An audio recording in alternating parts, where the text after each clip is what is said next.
Hello everyone, welcome back. I am Ananya Maheshwari. हम ना जो टेक्निकल कम्युनिकेशन है उसको हम और इवन जो भी हम सब्जेक्ट डिस्कस करेंगे उनको हम क्वेश्चन वाइज करते जाएंगे, क्योंकि जब भी एग्जामिनेशन टाइम आएगा तो हमारे को ये बहुत हेल्प करेगा कि कौन से क्वेश्चंस आते हैं, कैसे आंसर्स लिखते हैं। पहला जो हमारा टारगेट है वो यही है कि हम क्वेश्चन वाइज सब कुछ डिस्कस करेंगे। द फर्स्ट क्वेश्चन जो हम डिस्कस करने वाले हैं आज वो है define communication and process of communication. So ये एक क्वेश्चन था। तो सबसे पहले हम जानते हैं what is communication. Communication is a process by which information is exchange. जब भी कोई इंफॉर्मेशन है उसको हम एक्सचेंज करेंगे दो इंडिविजुअल्स के बीच में, between individuals through a common system. कोई एक कॉमन सिस्टम होगा जिसमें हम क्या यूज करेंगे, इसको सिंबल, साइन एंड बिहेवियर। हम कुछ ना कुछ तो एक्टिविटी करेंगे, चाहे वो वर्बल हो चाहे नॉन वर्बल हो। Let's see the second point. Essentially, it is the act of conveying message. हमको पता है कम्युनिकेशन क्या होता है। एक ऐसा एक तरीका होता है जिसमें हम किसी भी मैसेज को कन्वे कर रहे होते हैं, चाहे वो वर्बली हो, चाहे वो नॉन वर्बली हो, चाहे वो रिटन फॉर्म में हो। It is about creating shared understanding. ये एक टू वे प्रोसेस होता है। डेफिनेटली अगर आप यहाँ से कोई मैसेज आप भेज रहे हो, if you are the sender and someone is receiver, तो वो रिसीवर भी तो आपको रिप्लाई करेगा, तभी तो आपको पता चलेगा दैट आपका मैसेज कैसे गया, कैसे उसने रिएक्ट किया उस पर। That's how communication works. The next question हमारे क्वेश्चन में पूछा था प्रोसेस ऑफ कम्युनिकेशन। अब हम देखते हैं what is the process of communication.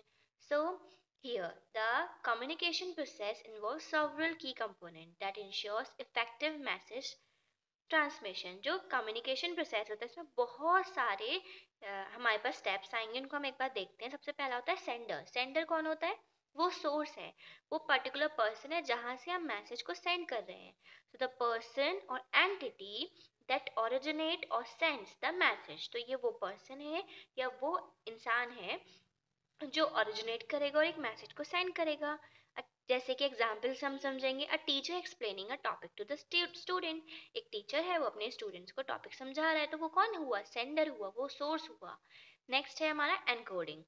अब the process of converting thoughts, idea and information into symbol sorry format suitable for transmission.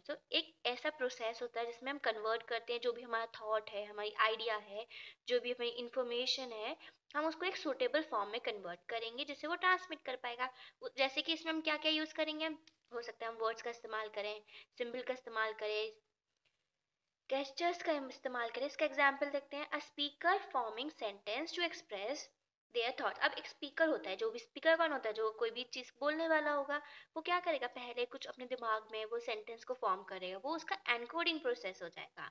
अब वो कुछ क्या करेगा? वो मैसेज, द एक्चुअल कंटेंट, वो एक्चुअल कंटेंट जो वो इंफॉर्मेशन बीइंग कम्युनिकेटेड, जब जो एक्चुअल बातें हो रही हैं, वो मैसेज तो इंटरप्रिटेट कर रहा होता है। एग्जाम्पल, अ टेक्स्ट मैसेज और अ स्पीच और अ रिपोर्ट। चाहे कोई टेक्स्ट मैसेज हो, चाहे कोई स्पीच हो, चाहे कोई रिपोर्ट हो, वही तो मैसेज है जो हमें इंटरप्रिटेट करना है।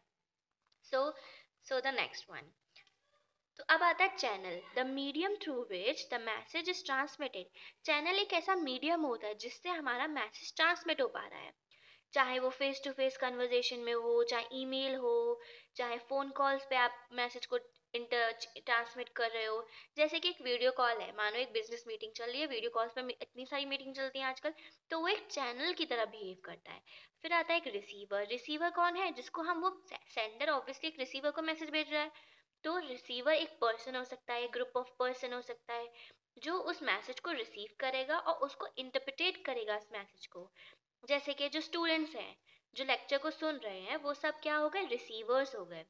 अब आता है decoding process. The process of interpreting और अंडरस्टैंडिंग द मैसेज। अब क्या हुआ, बहुत सारी आपने देखा होगा क्लास में टीचर है, सेंडर तो सबके पास हमारे पास टीचर है, और यहाँ पे हमारे रिसीवर्स यानी बहुत सारे बच्चे हैं, पर बहुत सारे लोगों को समझ आ रहा होता है, बहुतों को नहीं आ रहा होता है। That is our decoding capability, कि हम लोग डिकोड कर पा रहे हैं तो हमें समझ में आ रहा होगा। द प्रोसेस ऑफ इंटरप्रिटेटिंग और अंडरस्टैंडिंग द मैसेज, हम उस बात को समझ पा रहे हैं तो वो हमारा डिकोडिंग प्रोसेस हो जाएगा।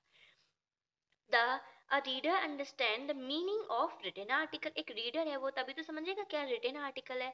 फिर आता है हमारा seventh point which is feedback, the response और reaction of the receiver to the message indicates whether it was understood correctly. अब क्या हुआ, अब जब भी आप रिस्पॉन्स करोगे, yes we are getting it, yes we are understanding what you are teaching us, so उस फीडबैक से टीचर को समझ में आता है कि हाँ आपको जो समझाना चाहते थे वो समझ में आ गया.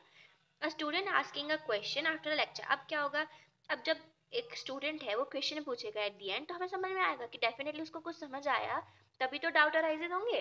अब आता है नॉइस. अब ये एक बैरियर की तरह एक्ट करता है noise. Any interface that affects the clarity of the message, जैसे कि चाहे जैसे कुछ डिस्ट्रैक्शंस हो सकते हैं, कुछ टेक्निकल इश्यूज हो सकता है बहुत बार पुअर इंटरनेट कनेक्शंस हो, या ऑनलाइन मीटिंग में, जैसे ऑनलाइन मीटिंग चल रही है और अगर आपके कनेक्शन लॉस हो गए तो उसमें कम्युनिकेशन में बहुत ज़्यादा इरिटेशन आ जाएगा, बहुत डिस्ट्रैक्शन हो जाएंगे. So you can make a diagram definitely, जैसे sender, encoder, then message, then channel, then receiver, decoder, यहाँ से फीडबैक जाएगा डिकोडिंग के बाद सेंडर के पास, यहाँ पे नॉइस अराइज होगा. तो आप एक अच्छा सा डायग्राम बना के इस क्वेश्चन को भी दिखा सकते हो. That's it for this lecture.